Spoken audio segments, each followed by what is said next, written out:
Welcome to success point academy. আজি আমি আৰম্ভ কৰিবলৈ লৈছো জিকেৰ এটা ভিডিঅ'। এই জিকেৰ ভিডিঅ'ত আমি সহজ কুৱেশ্যনসমূহ আলোচনা কৰি যাম। বেছি দেৰি নকৰো, আৰম্ভ কৰো আমাৰ এই জিকেৰ ভিডিঅ'টো। ঠিক আছে, আমাৰ ফাৰ্স্ট কুৱেশ্যনে থাকিব দা কেপিটেল অফ আসাম। একেবাৰে সহজ কুৱেশ্যন। অসমৰ ৰাজধানী কি? অসমৰ ৰাজধানী কি? দিছপুৰ।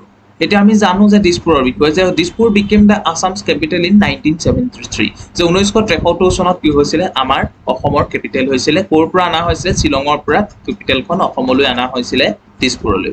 যেতিয়া শ্বিলংখন কি হৈছিল? মেঘালয়ৰ কেপিটেল হৈ গৈছিল, তেতিয়া অসমৰ কেপিটেল কি কৰি দিয়া হৈছিলে?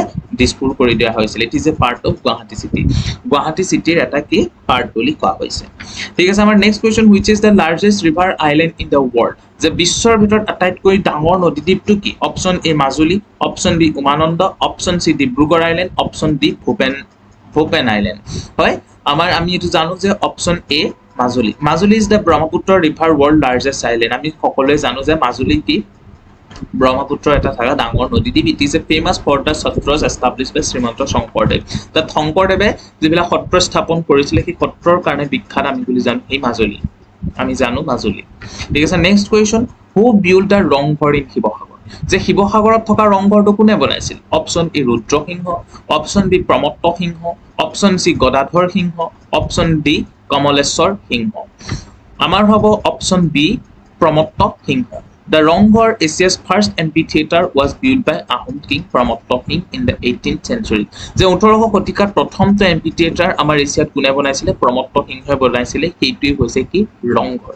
ঠিক আছে, আমি বুজি পালো। বহুত সহজ কথা আৰু দৰকাৰী কথা। এইখিনি একদম কুৱেশ্যন আমাৰ কম্পিটিটিভ এক্সাম, যিকোনো এক্সামতে আমাৰ আহিবই। Next question, Kaziranga national park is famous for which animal? যে কাজিৰঙা নেশ্যনেল পাৰ্ক তলত থকা কোনটো জন্তুৰ বাবে বিখ্যাত? যে option A lion, option B one horn rhinoceros, এশিঙীয়া গড়, option C tiger, option D elephant. আমাৰ হ'ব option B one horn rhino. যে এশিঙীয়া গড়ৰ কাৰণে কি আমাৰ কাজিৰঙা বিখ্যাত। Kaziranga is a UNESCO site. এটা ইউনেস্কোৰ দ্বাৰা কি কৰা হৈছিলে? ঘোষণা কৰা এটা site. Home to the largest population of the Indian one horn rhino. গোটেই ভাৰতবৰ্ষৰ ভিতৰতে কি আছিলে? এশিঙীয়া গড় থকা এশিঙীয়া গড় বেছিকৈ কাজিৰঙাতে থকাৰ কাৰণে এইটো কি কৰা হৈছিলে? নেশ্যনেল পাৰ্ক হিচাপে ঘোষণা কৰা হৈছিল।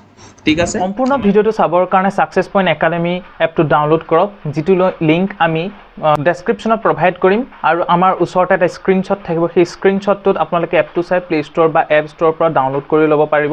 আৰু তাত এটা এমাউণ্ট এটা পে' কৰিব লাগিব। সেইটো পে' কৰাৰ পিছত আপোনালোকে সেই কোৰ্চটো আপুনি চাব পাৰিব। ঠিক আছে, আজিলৈ ইমানতে থাকক। ধন্যবাদ।